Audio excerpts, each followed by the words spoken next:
What comes to mind when you hear the word Stoicism? Maybe you think of someone who isn't very emotional, someone who doesn't express what they're feeling, or simply accepts whatever happens to them with a sense of resignment. This is very different from the ancient Greco-Roman philosophy of Stoicism, developed in the early 3rd century BC. Stoicism is a school of thought that carries with it many tools to thrive under pressure and hardship. It has changed my life, and I think it will do the same for you too. Throughout the journey of our lives, we're constantly seeking to improve and upgrade our lives with the relentless pursuit of more. Perhaps more money, more recognition, more power could be the answers to all of our problems. The way a lot of us structure our lives is so that one day we can be content with what we end up achieving and find the peace of mind that we never had. But the real question to ask yourself is whether that moment will really come. Will you finally reach a point where you can finally free yourself of your vulnerabilities and insecurities to be truly happy? To be perfectly honest, I don't know whether I will ever get there.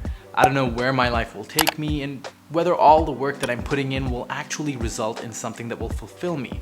But what I do know is that a lot of this rests on factors that are outside of my control. Stoicism has found a recent resurgence online, with plenty of creators crafting content around it and strong online communities advocating for it. I'm no different. Some of the major thinkers and leaders of Stoic philosophy include the likes of Seneca the Younger, a Roman philosopher and statesman, as well as Epictetus, who was a slave, and my personal favorite Marcus Aurelius, who was the emperor of Rome and the most powerful man in the world at the time. You probably know him from the movie Gladiator, where he was played by Richard Ferriss. Each of these philosophers has their own approach to Stoicism, and you should really check each of them out to find out who speaks to you the most. But I picked up this book by Marcus Aurelius called Meditations, link in description. Meditations is a compilation of his own personal diary entries and thoughts, never meant to be published, and yet here we are sitting on a goldmine of wisdom and thought leadership. One of my favorite quotes from him goes like this: "You have power over your mind, not outside events.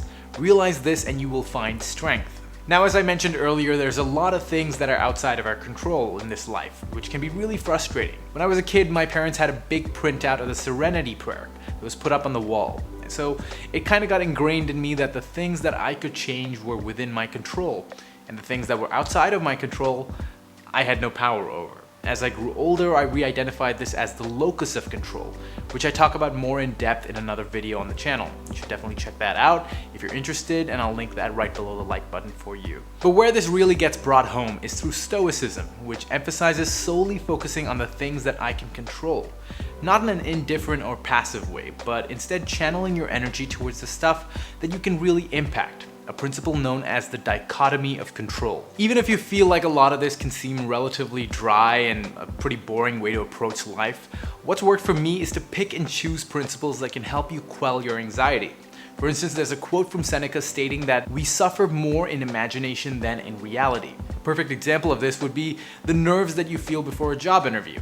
Your mind is just racing and you just worry about how you're gonna end up doing, when in reality it probably isn't really gonna be that bad. So if you're pondering about starting that business or taking that artistic leap, just know that we often build up that resistance to trying in our own head in order to justify why it wouldn't work. It helps to be aware of that and know that you'll be much better off by just trying to take the plunge. This is a big part of the messaging in the book The War of Art by Steven Pressfield. Practicing Stoicism is not easy by any means. In my opinion, being a true Stoic would sometimes be asking too much of yourself, because we're all human, and to be completely devoid of desire or negative emotion would remove us of fundamental human tendencies. But what Stoicism does is give us a North Star to strive towards. It provides us with a framework of calm and steadiness when things begin to get rough and stressful. Especially in this time, where you're constantly inundated with information around you about people achieving things and living enviable lives, stuff that causes you to feel pressure to meet some kind of standard for how your life should be, it becomes extremely hard to not wear yourself down and give in to the idea that you've not had it as good as someone else. That's exactly when you start to depend a lot more on things like likes and views and clicks to seek approval from others and validate your worth. For the Stoic, the ability to find happiness despite what happens around us